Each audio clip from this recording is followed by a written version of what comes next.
afternoon, good evening, everyone, and welcome to RCCG King's Palace. We are a parish of the Redeemed Christian Church of God, located here at 5371 East 5th Street, Katy, Texas 77493. We are so excited that you've joined us today. I mean, this week has been a phenomenal week. Our men had the men's week, or we're still having the men's week, which obviously today I will be culminating that week with a Thanksgiving service starting at 10 a.m. I mean, this week, it was just amazing. On Friday, they had a family movie night, and they saw an amazing movie. Lots of popcorns, lots of drinks, and the children were here, and the spouses were here, friends were here. We truly celebrate this man. And again, the theme for the Men's Week is titled Far and Beyond. Again, Far and Beyond. Friday was amazing. On Saturday, yesterday, they also had a couples banquet, and you had to have been there. The men did a spectacular job in putting together that banquet. I mean, there were lots of food, fun, activities. We had panelists. We had people just enjoy themselves as couples. And kudos to the men for providing childcare to the children. Yes, men sure can do it. So please come on down to 5371 East 5th Street, Katy, Texas 77493. If you live in the Katy or Houston vicinity, at 10 o'clock, the men will be having their Thanksgiving. You do not want to miss the men dancing. You don't want to miss them singing. You do not want to miss the men ushering. You do not want to miss the men doing several things. And by the way, we have a special guest today bringing the word. So you want to be present today physically. And if you can't, please be online. Don't forget to like and share this link. Whatever link, your social media link or platform you're watching from, don't forget to share with your friends and family. I'm going to go through just a few announcements that we're going to be that's going to be happening here at the King's Palace. The first of them is a special 4-day Power Conference. So a Power Conference is a series of events that happens at the end of every month, preparing us spiritually to tackle and enter into the new month graciously and gracefully. So for our Power Conference, will be happening on October the 26th to the 29th, with a family breakthrough night on Thursday, October 26th, from 7 p.m. to 8:30 p.m. Then we have on Friday, the family deliverance night from 9 p.m. to 1 a.m. On Saturday, October the 28th, from 12 noon to 2:30 p.m., we have the Family Empowerment, which is a virtual seminar, and that culminates on Sunday with a Family Power Encounter, first service at 8:30 a.m. and second service at 10 a.m. And you want to register for this event, right? We need to have a log of folks that want to attend so that provisions can be made for them. This is going to be happening at the Bethel Ranch. The next announcement is the Hallelujah Night. Our children are very, very excited. Instead of celebrating Halloween, we do not celebrate Halloween here. We don't believe in Halloween. Instead, we are going to be hallelujahing for the Lord. So it's going to be a Hallelujah Night themed Fall in Love with Jesus. Fall in Love with Jesus. It's going to have a lot of games, storytelling times, candy, food, raffles, and lots more. This is happening October the 31st from 6:30 p.m.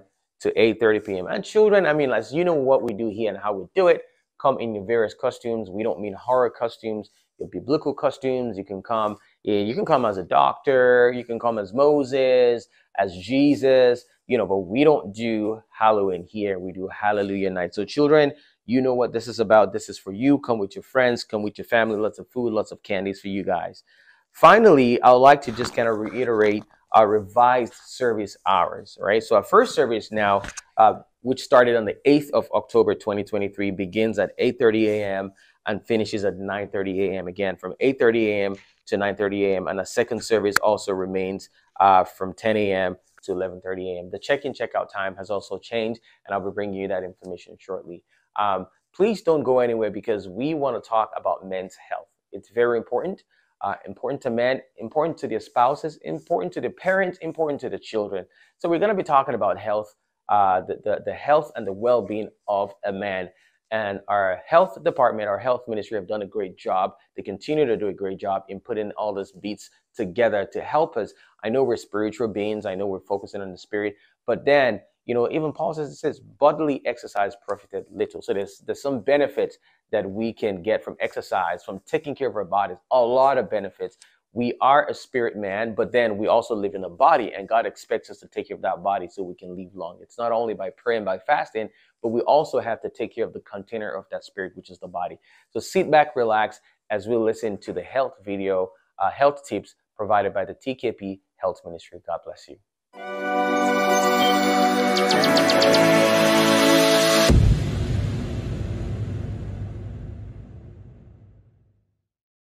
Hello, everyone. Welcome to our 5-minute clinic. My name is Dr. Adishina. Today, we shall be talking about prostate health. So what is a prostate? Well, let's do some anatomy, all right? Okay, this is your bladder, all right? So your bladder normally empties out, and right behind your bladder is your prostate, and then it goes into your pee hole. That's actually basically what I just started to explain to you. All right. Now, the prostate gland, right, is just located right below your bladder, right in front of the rectum, and it's about the size of a walnut, and it surrounds the urethra. This tiny little hole right here, that's where pee comes out. So when you want to pee, when the bladder fills up, you got to get the urine out and you pee it out. Okay. All right. Now, keep that in mind, because at the end of the day, I want you to remember this picture. All right. So you can know what happens. All right. Now, remember, and it surrounds the urethra, the tube that empties urine from your bladder. It produces fluid that makes up part of your semen. Now, as a man gets older, the prostate tends to increase in size. It gets bigger, all right? And this can cause urethra to narrow and decrease urine flow. So think about it this way. Look at this balloon right here. If you fill this balloon with water and I pinch the mouth of the balloon and there's water in there and I can only let it get out little by little, your hand is now the prostate gland, right? It's the same thing right here. Look at the prostate. Now it's bigger. Look at this is open. This is closed. This is what causes problem to have in men as they get older. That's I have a urinary problem. Okay. Now, as this process gets bigger as we get older, right, which causes problem with urine flow. Now, this is what we just call an enlarged prostate. You might hear the word BPH. It's a fancy word in medicine we call benign prostatic hyperplasia. But just remember, it's just a big, huge nut that's compressing your bladder. Now, usually there's no symptoms from an enlarged prostate before the age of 40. However, up to 90% of men have symptoms of BPH by the age of 85. Okay. So what are the typical symptoms in men, all right, as they get older and they're going to start noticing, right? So the first thing you're going to start noticing is difficulty starting urination. So you're going to go to the bathroom in the middle of the night. You're going to stand there in front of the toilet. You're going to try to pee, and it's going to be hard to start. Urine is not going to come. You're going to stand there for a couple minutes, and eventually the urine will start coming out. You're going to notice like something doesn't feel right. I normally just go and I just pee, and now I'm spending 2-3 minutes before I even get the urine to come out. And then eventually when it comes out, it kind of stops, right? It stops, right? Weak or interrupted flow of urine, because you're like, I did not empty my bladder completely. Something doesn't feel right. Or now you find yourself waking up more often than not. You're now waking up 3-4 times in the middle of the night to pee, because you pee and you go back to sleep, and then you feel like, oh, I got to go again because I never feel like I empty my bladder, right? So there's a trouble emptying the bladder completely. Remember, you got that little walnut that's shrinking the base of your bladder. That's why I want you to remember that anatomy I showed you earlier. Now, sometimes men will have pain or burning during urination, or you might start noticing blood in your urine or semen. That's not good.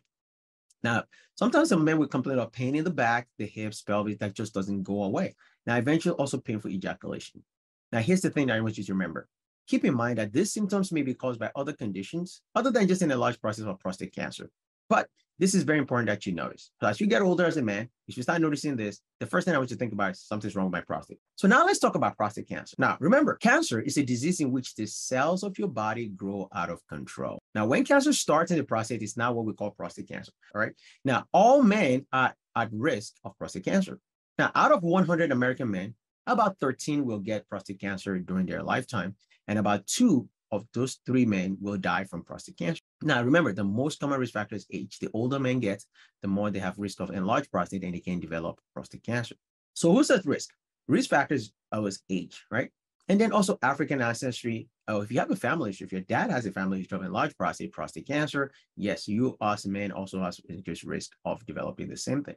Now, usually men who are 55 to 69 years old should make individual decisions about being screened for prostate cancer with a prostate-specific antigen test and a GG rectal exam. Well, that's simply basically the test that you're going to hear your doctor order when you go see it. Like, doc, I noticed when I'm peeing a lot, and, I kind of wake up multiple times in the middle of the night. The first thing is your urologist is the doctor you need to see. they put their finger in your bottom and they push on your prostate. All right. And if it's a little hard or if it feels a little bit doughy, they're like, okay, we need to do something called a PSA test. All right. Okay. That's all you need to remember. PSA. Right. Now, men at high risk of prostate cancer, which means they have a family history, African ancestry, they should discuss beginning screening early, maybe at the age of 40 to 54. Right. Because if your dad has it, then you should start getting screened earlier. Now, before making a decision, you as a man should talk to your doctor about the benefits and harm of screening for prostate cancer, including the benefit and harms of other tests and treatments. Now, men who are 70 years or older should not be screened for prostate cancer routinely. Now, what is the diagnostic test? Exactly. This is what we talked about. You're going to do that PSA test. Now, what is PSA? So remember your prostate was that big little walnut thing that I was showing you earlier at the base of your bladder? It produces this PSA, right? It's a substance that's produced by the prostate. So that's basically what we're looking for. The higher is, the higher is probably get your prostate enlarged. If you need to follow up, please get in touch with our health team by calling the numbers on the screen. +1 281 258 6912 and +1 832 340 8362.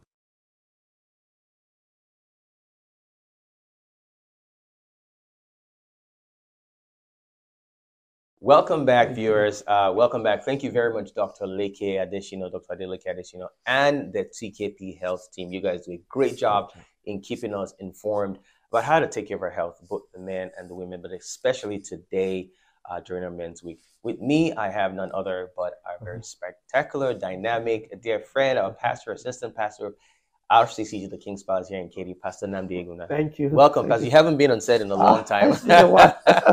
It's good It's always hard to get you on set. Yeah, it's been a long time. Busy. But welcome. It's an opportunity. Yes. It's a privilege having you here representing the man and our lead pastor who's getting ready for the second service. Yes. He is the assistant pastor here at the King's Palace. All right, we're going to talk about men. First of all, the topic for the theme for the Men's Week is titled Far and Beyond. Yes. You know, one of the questions that I know quite a few folks have asked me, and I also have in my mind, I know I'm a man, you are a man. What are some of the challenges that men, Christian men especially, face in this dispensation that prevents them from going far and beyond as much as they want to, you know, as much as they want to just keep getting stuck in going far and beyond in every or any sphere of life? Can you shed light on that? Yeah, I think one of the major things is the society that we live in presently. There are so much challenges. You can imagine, you know, all the issues with the government.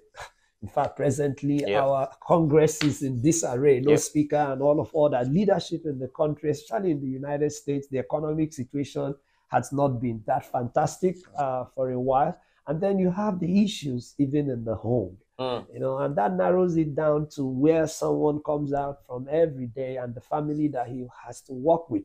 If there is no synergy for you to coordinate your activities, even out there with all the troubles and all the things that go on in the society, definitely that person is going to be challenged. And so much is going on in the lives of our men today that if the person it's not coordinated properly, even from the home, this person is going to have a problem. And it's very, very important that we make sure that where we are coming out from, that it's when you start up a day, what your foundation is set right. If not, you're going to have issues, even facing all the issues that you have out there in the society. And I believe, Pastor, when you say men, we're not only talking about married men. We're talking about young boys, single men as well. This problems that Pastor has talked about cuts across all. You know, it's a global pandemic. You know, it's a global problem. Not only in the United States, the economy, the culture, the society. So Pastor was definitely talking about from a global outlook and a global perspective. And this is not only to married men, but also to young men, teenagers, boys, you know, just starting the right foundation, like he said, before you leave the house, having the right mentality, you know, and all that. Now, Minister Tunde Elimir also talked today, he preached today in the first service about it takes two. So I'm going to narrow that down to the confines of marriage. I mean, you've been married for 20 plus years. I would say maybe 24, 25. 25 plus, right on the money, 25 years. Plus, and you've been blessed with a wonderful daughter, a minister of God as well. And so is your wife, a minister of God. But what are some of those challenges, in addition to what Minister Tuni have talked about today, that makes it difficult, as much as we are believers and we're ministers, to just make it take two for us? Because, you know, other than pride, what are the other things that possibly subtle things that we don't know that destroys the marriage or the union, that it'll take a lot of, you know, taking two for it to be worked out? Yeah, I mean, pride. That's what comes to my mind right away. Pride. Any man that is not humble to, you know, work with the wife and be able to take counsel, even sometimes. It's not every time a man is correct. I dare to say that's a bold statement. No, yes, it's not every time. I mean, we make mistakes, all of us, even on both eyes, you know. But for a man to accept that, oh, I've made a mistake at this point, and I want to make those corrections, or seek even counsel from your wife, there's nothing wrong about that. It will take humility. It will take humility, and pride. What if your wife is so wrong, and you know she's so wrong? Is it pride to put your foot down and say, "Well, sweetheart, you are so wrong," and go about the way you want to go about it? Well, because I just try to look at both perspectives. It's even if she's wrong, for instance, the way you go about it is very important. If your wife is wrong and you just come and hammer it, you know, you are wrong, we're not going to do this, I'm not going to have your way on this issue, I mean, you're still going to get it wrong. Because at the end of the day, you need her support. Irrespective of the fact that maybe she is wrong. Find a way to pass across the message or get her to understand that this is wrong. You know, but not you hammering it in. A lot of times, because of the ego in men, they don't want to even accept in the first instance that, I mean, that they can condescend or, work with the wife, you know, or somebody else who is supposed to be basically under them. And it's very, very important. And before we run, I try to balance things out. How can our wives help us to be humble, help us to get to that place where we meet with them? Two people are never going to be at the same stage in their life at the same time, either spiritually, financially, emotionally, and any sphere of life. How can our wives help the men? One, I pray. Any wife that prays for the husband will definitely have a good way to reach out to him, and it will make a difference in the life of that man. Most women who pray for their husbands make it when it comes to decisions together. It's very, very important to pray for your husband. And then secondly, remember that in your position as the wife, you are meant to submit. Even if when it looks as if the man is wrong, still submit and pray for him and find a way to pass across even the information concerning why he is wrong, or make him to understand that, you know, if we go this way, honey, or if we go this way, darling, that this will work out best for us. Or if you have he has a friend that he looks up to, or a mentor, go through them, you know, but be careful when you do that. You know, I like what you said, wives submit, but also the Bible also said, both of you submit yourselves to one another. So men also needs to submit to the grace of God over their lives, very important. Their spouse. And then for the two to work together, like the message that we just had in the first service, it takes two. It takes two. It takes the two to work together. Awesome. You know, you said something about prayers. A lot of times when I'm very dogmatic about something, and I go this way, and my wife just leaves me alone, and I come back to what she says, and I'm like, what just happened to me? And she laughs at me. She's like, well, something happened last night where you were sleeping, you know, and she went on her knees to pray, and all of a sudden, so she has learned to just take it to God. You created this man. A lot of difference. Because you can't change me, neither can I change her, right? Like, only God can change. God makes a lot of difference. Awesome. Thank you very much, Pastor. We're running out of time, but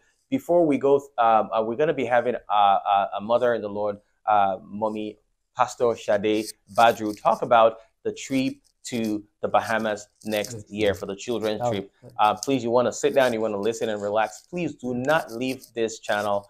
Share your channel, share this channel, talk to people about RCCG, the King's Palace. Come to service today. The men are having a blast today during the second Yes. service at 10 o'clock, which begins shortly. Pastor Namdi, thank you Thank you very so much. It was much. nice Thank you having for you on having board. me. God Thank you bless so you. much. I appreciate Mommy it. Shade, over. Good morning. We're here with Mommy Shade Badru, and we're going to talk about the trip to Bahamas, with the children's summer trip. Good morning. Thank you for having me. What are your questions? Yes, I learned there was going to be a change of date, and so what is the new date and why was there a change? Okay, there's going to be the new date is going to be July 14th. We're going to leave Sunday, July 14th, and come back Friday, July 19th. And the reason being that we want to have a feel of Miami, so we want to spend a whole day in Miami. Okay. What are the expectations for people coming on a cruise? Fun, fellowship, fellowship. It's going to be so beautiful. I've been there. I went just to see how it's going to look like, and it's going to be beautiful. You will regret signing up. You won't regret it. It's going to be a lot of fun. More food. The swimming pool on the ship. The ship itself is like a house. It's like a home. Okay, then what hotel, what ship are we going to be staying Our hotel, we have a 3-star hotel, and the ship is a 5-star. If you want to know, you can call me and I will let you know. Yeah, but they are beautiful hotel. We stayed in the hotel. I stayed in the hotel just to see how it looks like. But it's a very beautiful. It's an ocean, a lagoon front hotel, and the ship is beautiful. It's huge. You have all kinds of things on the ship. You have swimming pools. You have pizza place. You have ice creams, unlimited. You have zip lines. to the theater? We have a theater. All kinds of things. Go Google it. Okay, then what is included in the cost for this whole trip? This whole trip, by God's grace, was included all ground transportation, that is from church to the airport, from airport to the cruise to the hotel. Everything is included. Meals are included. Before, we used to separate the meals from unaccompanied and family, but everybody's going to get the food now. So meal is included, the flight is included, and also the cruise is included. So all you just need to do is to get your luggage, make your payments on time, and get your luggage. Okay, then if I want an ocean view, a stateroom, what's the cost for me? For ocean view is a bit expensive. So what we have is the interior and the Central Park. If you register on time, we can upgrade you to Central Park from interior. But for the ocean view, you have to pay at least extra of about $300 or $400 to be in ocean view. Okay, and how do I register? When is the deadline? The link is on. The deadline is going to be in April, but it's first come, first serve. We don't have a lot of rooms. So if you want to register now, please do, because after May, it's going to be more expensive. And you know, the later you register, the more expensive. So after April 1st, it might go up. So if you want to register, we have opportunity to pay in installments. Okay, then I learned that you've done a test run with a group of people. What was your favorite part of the trip so far? Is the ship. The ship and Nassau, Bahamas. Those are my favorite parts. The ship is beautiful, restful. You just go and you meet your people by the hallway, and it was beautiful. The ship we are going with is even bigger and more beautiful.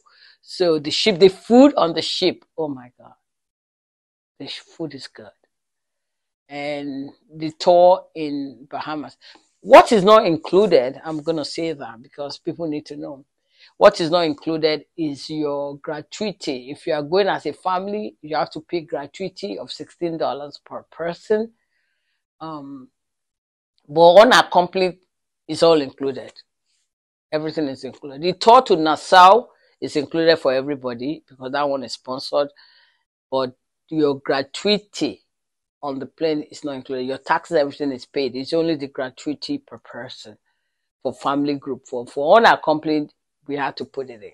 It's included.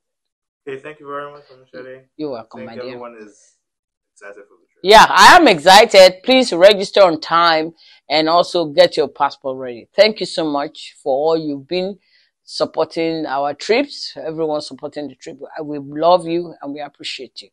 Thank you. We have time to register to start making payment. Register.